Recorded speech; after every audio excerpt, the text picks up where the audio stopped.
이 코로나19 중에도 우리 연주자들이 이렇게 대표로 찬양을 했습니다.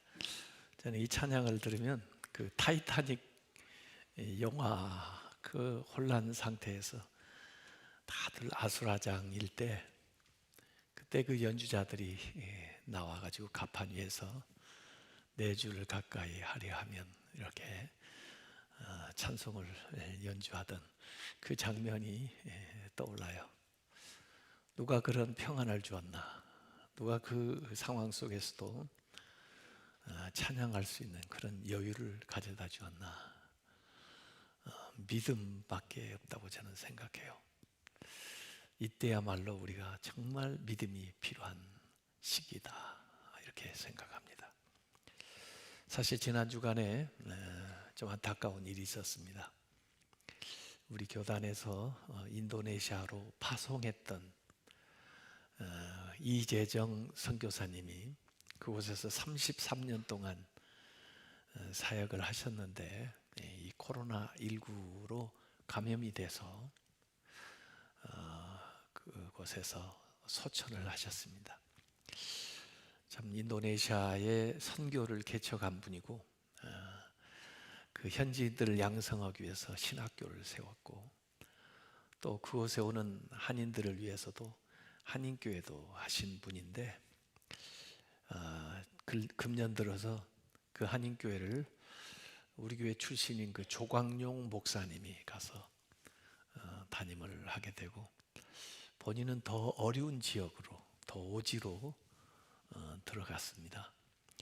사실 대부분의 선교사들이 이 코로나19 때문에 철수를 해서 한국에 지금 들어와 있는 상황인데 그분은 그 현지에서 그 선교 일들을 계속하고 또 아픈 사람들 돌보고 그러다가 그 가족이 사실 그 선교사님 사모님이 먼저 확진이 되셨고 본인도 감염이 됐고 그 다음에 딸과 사위가 그렇게 어려움을 당했는데 우리 이재정 선교사님이 하나님의 부름을 받아서 제가 영상으로라도 지난 주간에 그 천국 환송 예배 설교를 이곳에서 그 현지에 연결해 가지고 했습니다.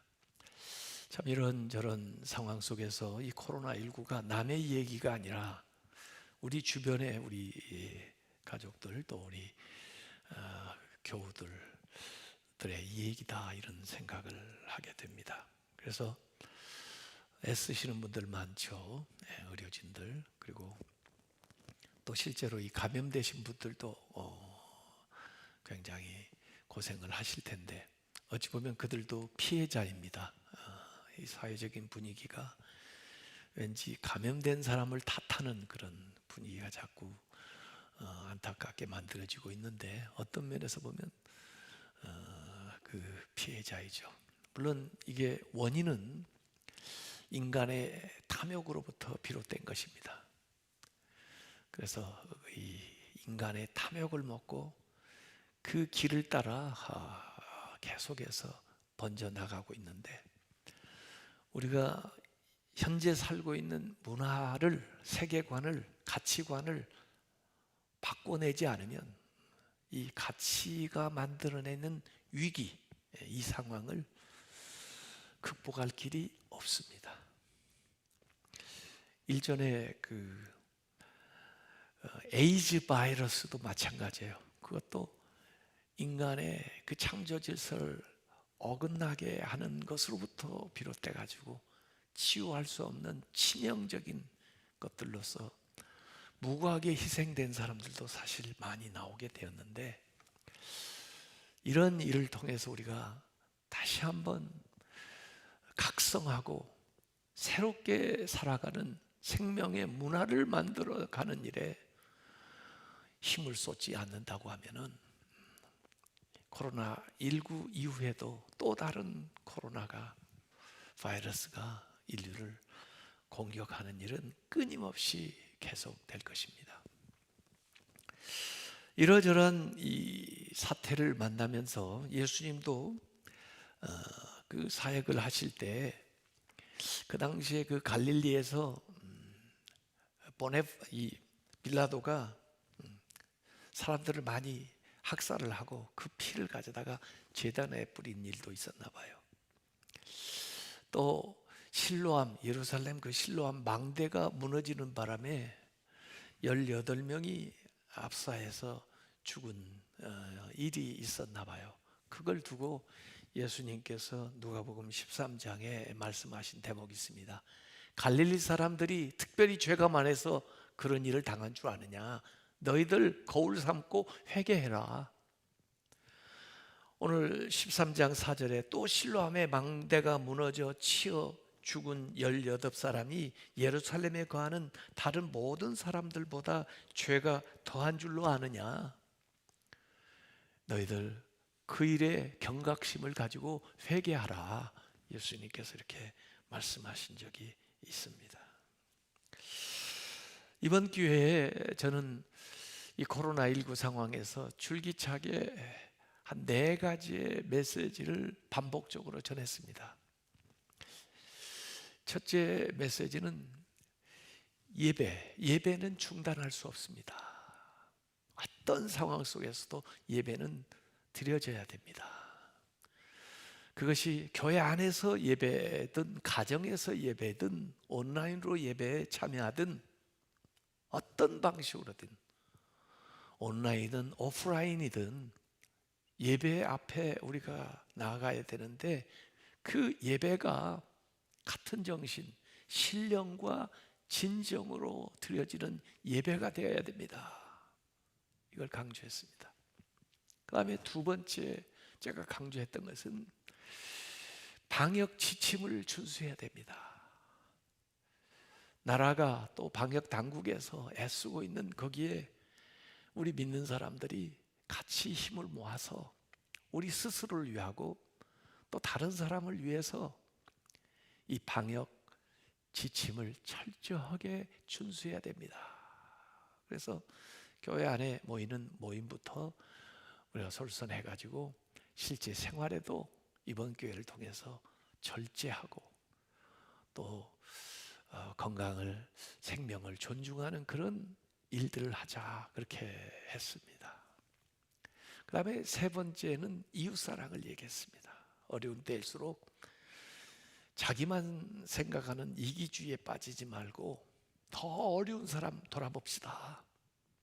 그래서 그들에게 힘이 되고 또 그들을 붙들어주고 도와주는 삶을 살아야 됩니다. 크리스천들은 이때 사회적인 책임을 감당을 해야 됩니다. 그래서 다행히 우리 교단에 성결원 비어있는 시설이 있어요. 노인 요양원으로 원래 지었는데 그래서 그걸 방역당국에 내놨습니다. 제가 그걸 쓰실 수 있으면 쓰세요. 수리하기 위해서 좀 필요한 게 있으면 우리가 내놓겠습니다. 그리고 교회들이 우리 정오기도회 하면서 헌혈하는 운동하자. 피가 부족하다는데 우리가 나서서 헌혈을 하자고. 그리고 주변에 있는 사람들 도와보자고. 그래서 교회가 교단이 주변에 있는 사람들을 돕고 있습니다. 이때 우리가 세상에 빛이 돼야 됩니다. 그 다음에 네 번째가 우리 신앙적인 결단인데 무엇보다도 회개운동을 일으켜야 된다. 그래서 정오기도회를 100일 동안 이제 28일에 마무리합니다마는 회개하는데 우리가 마음을 모았습니다. 세상의 모든 죄를 예수님이 짊어지신 것처럼 이 세상의 모든 불의와 악한 것을 우리 믿는 사람들이 하나님 앞에 나아가서 회개해야 된다. 회개할 뿐만 아니라 예수님이 오시는 그 재림을 준비하는, 그래서 자신을 성찰해서 언제 예수님이 오셔도 아멘 할렐루야 하고 예수님을 맞이할 수 있는 그런 신앙의 자세를 가져야 된다 하는 것을 강조했고, 이제 그 위에 저는 2021년도에는 하나님의 위로와 소망의 말씀을 우리 성도들에게 또 이 땅에 전하려고 생각을 하고 있습니다. 이 네 가지, 예배를 소중하게 여기고, 그리고 아무리 기도하고 예배 열심히 드려도요, 이 방역 또 건강 이 수칙을 제대로 지키지 않으면 안 돼요. 꼭 우리가 그걸 잘하고, 그 다음에 이웃사랑하고, 그 다음에 영원한 삶을 준비하는 그런 신앙생활을 하자고 얘기를 했습니다. 사실 그 모든 것들이 저는 오늘 로마서 8장에 다 녹아 있다고 생각해요. 성경 전체의 정신을 한 장으로 요약하면 로마서 8장이라고 이야기하고 싶어요. 그래서 이 코로나19 시대를 우리가 이 로마서의 말씀을 하나씩 묵상하면서 이겨냈으면 좋겠습니다. 참, 우리가 지금 고통과 고난에 직면되어 있습니다. 모두 다 인류의 모든 사람들이 이 고난 앞에 서 있는데, 이 고난에 대처하는 태도에 있어서 분명하게 갈라집니다. 무신론자들은 이것을 운명이려니, 그냥 일어난 사건이려니, 그 다음에 참 뭔가 운이 나빠가지고 되어진 것처럼 그냥 막막하게 언제나 끝나려나 이렇게 생각하고 살아가는 겁니다. 그들은 원망할 대상도 없고, 또 이것 안에 담겨져 있는 무슨 섭리가 있다고도 믿지 않는 사람들이에요. 그러니까 얼마나 더 견뎌내기가 힘들겠습니까? 그러나 우리 믿는 사람들은 어려우면 하나님 앞에 원망을 하더라도 분명히 하나님이 이 모든 것을 주관하고 계시고, 이것은 우연이 아니라 하나님의 섭리 가운데 진행되고 있는 것이며, 고난이라 할지라도 우리가 이것을 잘 참고 견디면 하나님께서 이 일을 통해서도 우리에게 영광스러운 일들을 나타내 주실 거라고 하는 기본적인 믿음이 있는 거예요. 그래서 우리는 견뎌낼 수가 있는 것입니다. 그래서 우리는 다른 사람 앞에 담대하게 이야기할 수가 있는 것입니다. 그게 믿는 사람이 다른 거예요, 안 믿는 사람하고요. 얼마나 감사해요, 우리가 믿는 사람으로서 이 일을 당했다는 것이. 믿지 않는 사람으로서 이 일을 당한다고 하는 것은 정말 막막합니다. 불안합니다. 어디에다가 마음을 둘 데가 없어요. 같은 어려움을 당해도 우리는 믿기 때문에 담대할 수 있고, 때로는 평안을 누릴 수 있고, 소망을 갖는 것을 믿으시기를 바랍니다. 그래서 앞에 타이타닉 그 호에서 연주한 사람들 얘기했지만 그 어려움 중에도 평안을 누리는 거예요. 웨슬리도 그 미국 조지아주의 그 선교로 갔다가 돌아오는 대서양 그 바다에 그 배에 큰 풍랑을 만났는데 자신은 막 두려웠어요. 그러다 보니까 한쪽에 무식하다고 그 전에 생각했던 모라비안 크리스천들이 찬양을 하는데 보니까 진심으로 평안한 표정이에요. 충격을 받았습니다. 아니, 나는 말이야, 뭘 믿는 거야 도대체? 나는 하나님을 믿는다면서 왜 저들의 평안이 없는 거야? 그래서 그 중에 한 사람 붙들고 물어봤어요. 당신은 도대체 무섭지도 않습니까? 아니, 이런 상황에서 찬양이 나와요? 그랬더니 그 사람이 웨슬리에게 한 말이에요. Do you believe Jesus? 당신 예수 믿습니까? 아니, 목사 보고 말해요. Do you believe Jesus? 진짜 당신 예수 믿는 사람 맞아? 우리가 예수님을 믿는다면 분명히 달라야 됩니다. 우리가 기도하고 예배드렸다고 해서 코로나 바이러스가 없어지는 건 아니지만은 우리가 예배하고 기도할 때 마음의 평안을 누릴 수 있어요. 그 모든 것을 이겨낼 수 있는 자신감, 또 영적인 능력, 그 확신이 우리에게 오는 것을 믿으시기를 바랍니다. 하나님은 고난 빼고 영광만 주시는 것이 아니에요. 하나님은 고난을 통해서 영광을 주셔요. 십자가 빼고 부활을 주시는 거 아니에요. 십자가를 통해서 부활을 주시는 하나님이에요. 이 어려움조차 통해서 하나님께서 우리에게 위대한 일을 주실 줄로 믿습니다. 그래서 오늘 로마서 8장 17절 18절에 보면은 현재의 고난은 장차 나타날 영광에 비교할 수가 없다고 그랬어요. 현재의 고난은 믿음으로 참여하는, 믿음으로 견뎌내는, 소망 가지고 나아가는 여러분들에게 장차에 놀라운 영광으로 나타나게 될 줄로 믿습니다. 그러므로 우리는 소망을 가지고 인내해야 된다. 24절 말씀에 나와요. 29절 30절에 보면 하나님은 미리 아시고 정하시고 부르시고 의롭다 하시고 영화롭게 하셨다 그랬어요. 이게 복음의 황금 사슬입니다. 이게 구원의 단계예요. 하나님이 아시고 정하시고 부르시고 의롭다 하시고 영화롭게 하시는, 의롭다 하시고 영화롭게 하시는 그 성화의 과정을 우리가 지나가고 있어요. 그 성화의 과정 가운데는 많은 연단과 고통도 있습니다. 그것이 우리를 성결하게 영광스럽게 만들어가는 거예요. 이때 우리에게 필요한 건 뭡니까? 견고한 토대 위에 서는 거예요. 흔들림 없는 토대 위에 서는 겁니다.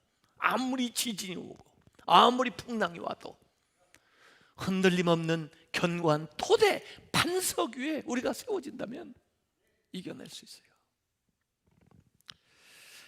저는 이 찬송 부르고 싶어요. 488장에 이 몸의 소망 무언가?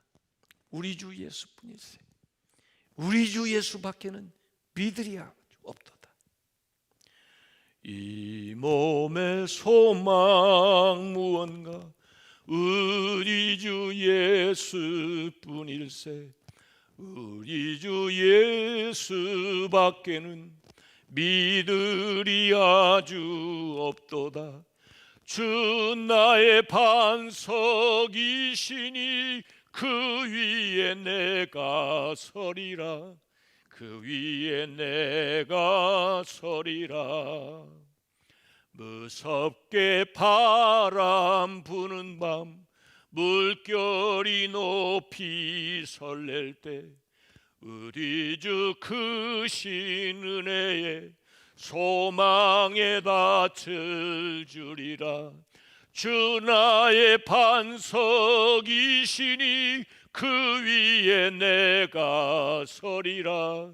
그 위에 내가 서리라. 세상에 믿던 모든 것 끊어질 그날 되어도 구주의 언약 믿사와 내 소망 더욱 크리라. 주 나의 반석이시니 그 위에 내가 서리라. 그 위에 내가 서리라. 바라던 천국 올라가 하나님 앞에 배울 때 구주의 의를 힘입어 어여치 바로 서리라. 주 나의 반석이시니 그 위에 내가 서리라. 그 위에 내가 서리라. 아멘. 주님 위에 서시기 바랍니다.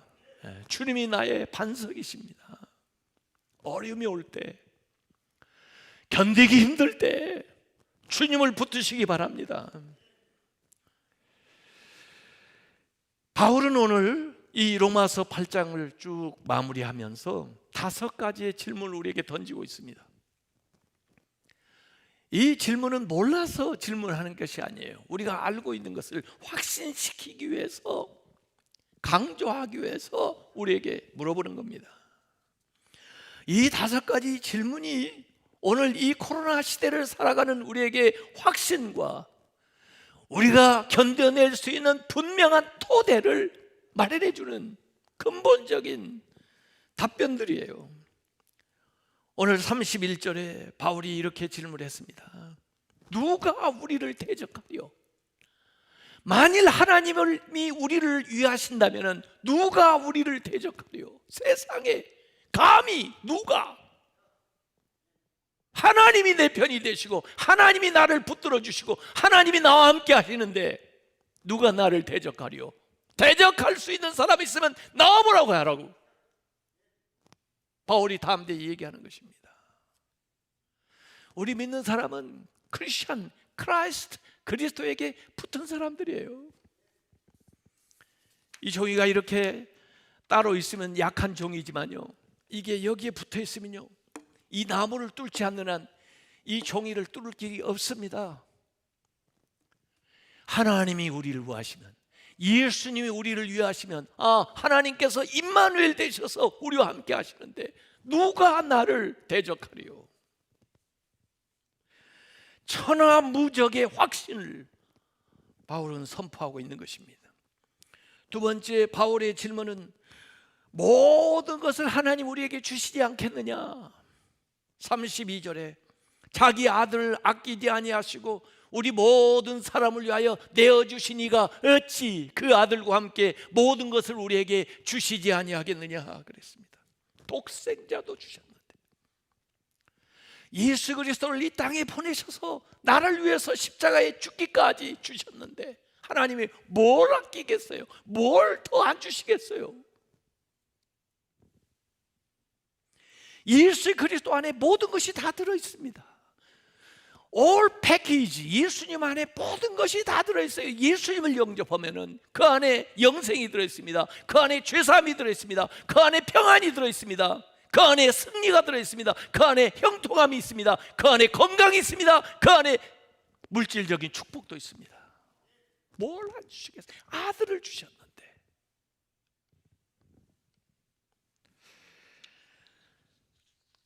사실 금년에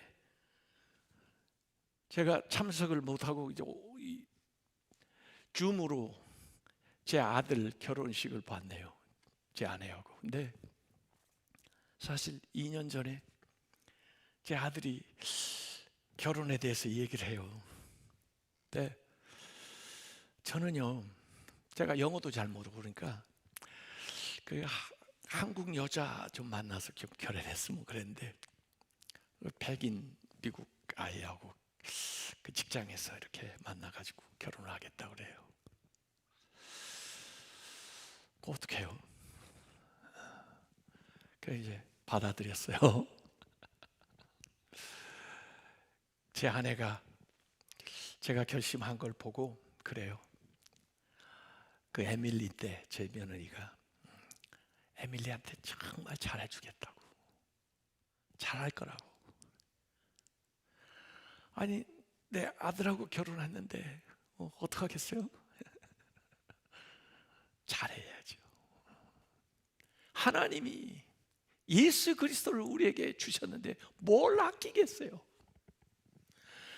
엊그제 성탄에 받은 예수 그리스도 안에는 모든 것이 다 들어있어요. 그래서 예수님이 세상에 우리가 받은 것 중에 가장 위대한 선물이에요. 여러분이 구하지 않아서 그렇지, 아직 몰라서 그렇지, 하나님 뭘 아끼겠나? 이 다윗은 시편 23편에 그랬잖아요. 내가 부족함이 없다. 하나님의 그 공급하심을 확신하는 거죠. 어느 때 어느 순간에 내가 구하기만 하면은 하나님께서 준비하셨다가 공급해 주신다고 하는 것을 확신하는 거예요. 왜? 아들을 주셨기 때문에, 그 아들의 이름으로. 세 번째, 바울은 누가 고발하랴? 33절에 누가 등이 하나님께서 택하신 자들을 고발하랴? 의롭다 하신 이는 하나님이시니 누가 감히 나를 고발해? 누가 감히 하나님이 죄 없다고 하는 사람을 고발해? 하나님이 재판장이 되시는데 하나님이 무죄 땅 두드렸는데 누가 감히 죄 있다고 그래? 의로움에 대한 확신을 바울은 여기 얘기했습니다. 네 번째는 누가 정죄하리요? 34절에 누가 정죄하리요? 죽으실 뿐 아니라 다시 살아나신 이는 그리스도 예수시니 그는 하나님 우편에 계신 자요 우리를 위하여 간구하시는 자시니라. 누가 감히 정죄하냐 말이야. 사탄의 일은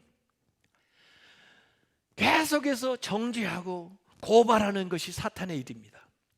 죄와 사망의 법은 계속해서 고발하고 정죄하는 것이 그들의 일입니다. 신자들조차도 너 죄 졌잖아, 옛날에 이런 사람이었잖아, 그러면서 계속해서 고발하고 정죄해요. 그러나 생명의 성령의 법으로 그 죄와 사망에서 우리를 해방해 버렸기 때문에, 우리를 의롭다 하셨기 때문에 더 이상 정죄할 자가 없다는 거예요.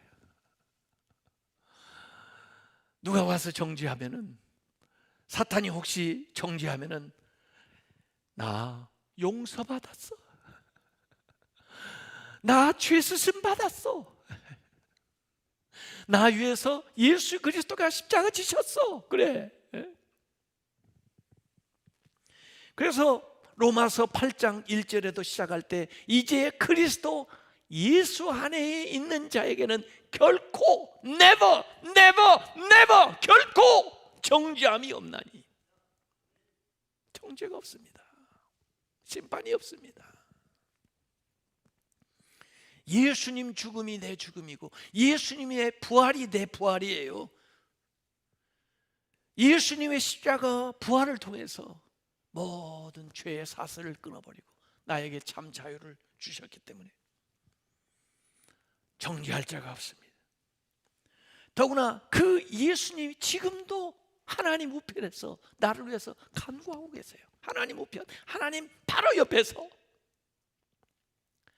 나를 위해서 예수님이 지금도 간구하고 계세요. 예수님만 간구하고 계세요? 아니요.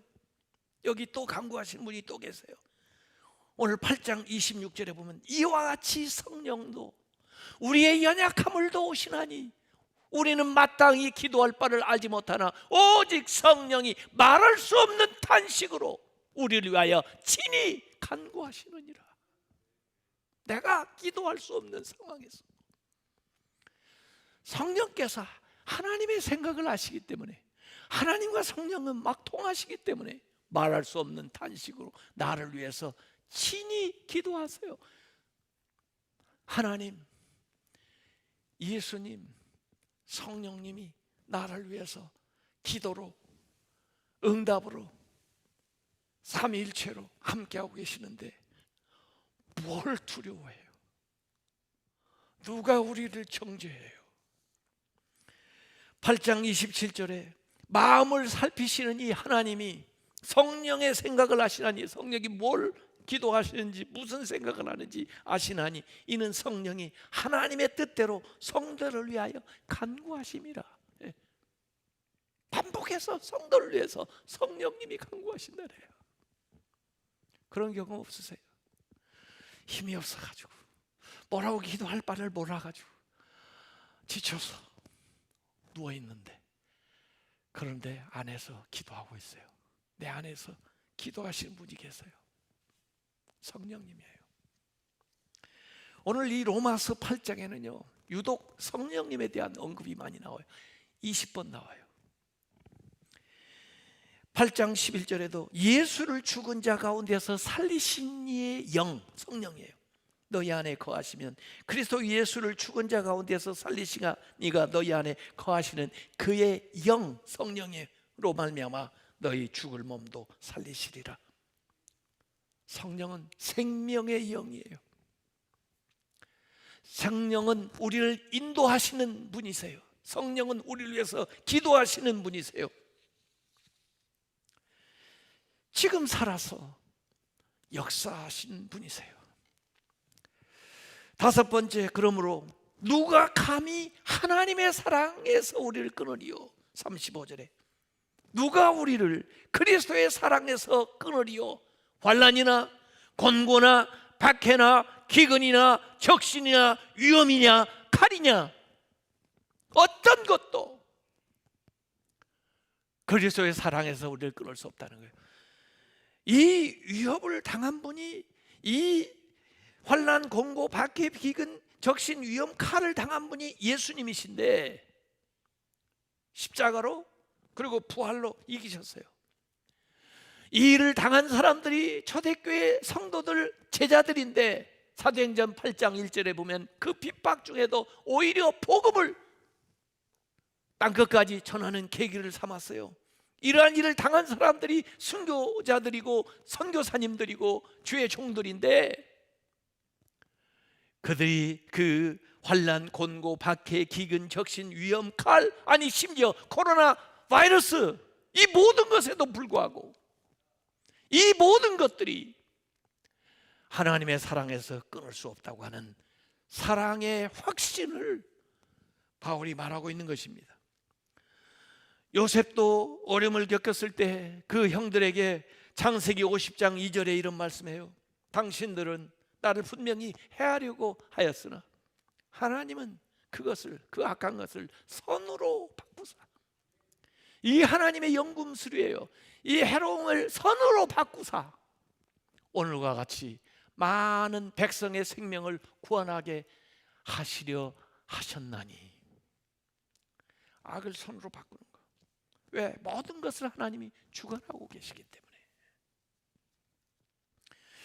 성경에 대비되는 인물이 나옵니다. 베냐민하고 이가봇이라고 하는 사람인데, 이들은 어머니가 죽으면서 태어난 사람이에요. 라헬, 야곱의 사랑받는 아내, 같이 이주해 내려오다가 베들레헴 근방 길에서 아이를 놓게 됩니다. 그런데 아이를 놓으면서 엄마가 죽어가요. 그 엄마가 주로 아이들 이름을 짓나 본데 아이의 이름을 지어주고 죽어요. 그 이름을 베노이라고 해라. 베노이. 베노이라는 말은 슬픔의 아들이라는 뜻이에요. 야, 젖도 한번 불려보지도 못하고 자라는 모습도 보지도 못하고 엄마 사랑도 받지 못하고 내가 이렇게 죽으니 참 불쌍하구나. 베노이, 슬픔의 아들이라고 이름을 붙여요. 그런데 그 옆에서 그 아이를 봤던 야곱이요, 그 자리에서 이름을 바로 바꿉니다. 이름을 베냐민이라고 바꿉니다. 베냐민이라는 이름의 뜻이 뭐냐면 오른손의 아들이라는 뜻이에요. 왼손도 아니에요. 오른손으로 붙들어 주겠다. 너 어머니 죽었어?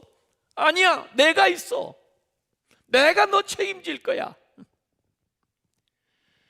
야곱이, 하나님이 그를 붙들어 주니까 베냐민이 대단한 사람이 됩니다. 이스라엘 지파 가운데도 대단한 지파가 됩니다. 이 베냐민 지파가요.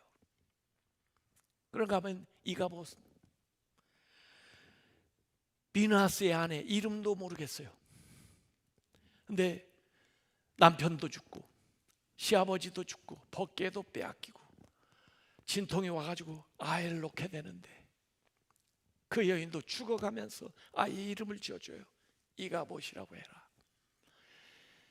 하나님의 영광이 이스라엘에서 떠났다는 뜻이에요. 이가봇이라 했는데 누구도 그를 붙들어주는 사람이 없고 누구도 그 인생을 책임져주는 사람이 없으니까 그 아이는 그대로 이가봇이 되어버린 겁니다. 하나님 없는 사람과 하나님 함께하는 인생은 달라요. 같은 운명, 같은 처지, 같은 상황을 만나도 하나님 있는 사람은 달라요. 하나님께서 우리를 붙들어 주시고 우리를 인도해 주시는 걸 믿습니다. 그래서 바울은 로마서 8장 28절에 우리가 알거니와 하나님을 사랑하는 자, 네, 하나님을 사랑하세요. 하나님을 사랑하는 자, 곧 그의 뜻대로 부르심을 입은 자들에게는, 하나님을 사랑하는 사람들이 누구예요? 하나님의 뜻대로 부르심 받은 사람들이에요. 당신들이 부르심 받은 걸 어떻게 알아요? 당신이 하나님을 사랑한다는 것을 통해서 알아요. 그들에게는 모든 것이, 그 모든 것 안에는 좋은 것도 있지만 모든 어렵고 힘든 것까지 다 더해서 합력해서 창조적으로 공존해가지고 선을 만들어내요. 아름답게, 더 멋있게, 상상할 수 없을 축복을 우리에게 만들어주는 거죠. 그래서 하나님을 믿는 사람은 보통 이기는 게 아니라 넉넉하게 이겨요. 8장 37절에 보니까 이 모든 일에 우리를 사랑하시는 이로 말미암아, 우리가 하나님을 사랑하는 거, 하나님이 먼저 나를 사랑했기 때문에 우리를 사랑하시는 그 하나님으로 말미암아 우리가 어떻게 이겨요? 넉넉히 이기는 일. 겨우 이기는 게 아니에요. 이길까 말까 하는 게 아니에요. 넉넉히 이기는 거예요. 이 승리에 대한 확신을 바울은 이 마지막에 이야기를 하고 있습니다. 예수님이 나를 사랑하시고 하나님이 나를 사랑하시고 나도 하나님을 사랑하니까 승리는 확실하다 이거예요. 그것이 믿는 사람들의 삶의 보증입니다. 그것이 바울이 오늘 로마서 8장 마지막에 이야기하고 있는 거예요. 그래서 38장 39절이니까 나애가 확신하냐, confirmed, 나는 확신한다. 사망이나 생명이나 천사들이나 권세자들이나 현재일이나 장래일이나 능력이나 높음이나 깊음이나 다른 어떤 피조물이라도 우리를 우리 주 그리스도 예수 안에 있는 하나님의 사랑에서 끊을 수 없으리라. I confirmed, 나는 확신한다. 나는 확신한다. 하나님의 사랑을, 그 하나님의 사랑 때문에 승리를 확신한다. 어떤 일을 만나도 넉넉히 이긴다. 오늘 이 로마서 8장 말씀을 붙들고 2020년과 2021년도를 이 어려운 많은 상황 가운데서도 승리하는 성도들이 다 되시길 주님의 이름으로 축원합니다. 기도하겠습니다. 아버지 하나님, 우리에게 믿음 주시고 하나님 알게 해주셔서 우리를 불러주셔서 하나님 사랑 깨닫고 하나님 사랑하는 삶을 살게 해주신 거 감사합니다. 이들에게 보장해 주시는 이 귀한 말씀들 우리가 오늘 믿음으로 받사오니 주의 성령께서 역사하여 주셔서 이 말씀의 능력이 우리의 삶에서 구체적으로 나타나고 열매 맺게 하여 주시옵소서. 2020년 어려움 중에 저희들 지내왔으나 2021년에는 반드시 이 모든 것이 아름답고 선하고 복된 결과로 우리 각자의 삶에 나타나도록 역사하여 주시옵소서. 예수님의 이름으로 기도하옵나이다. 아멘.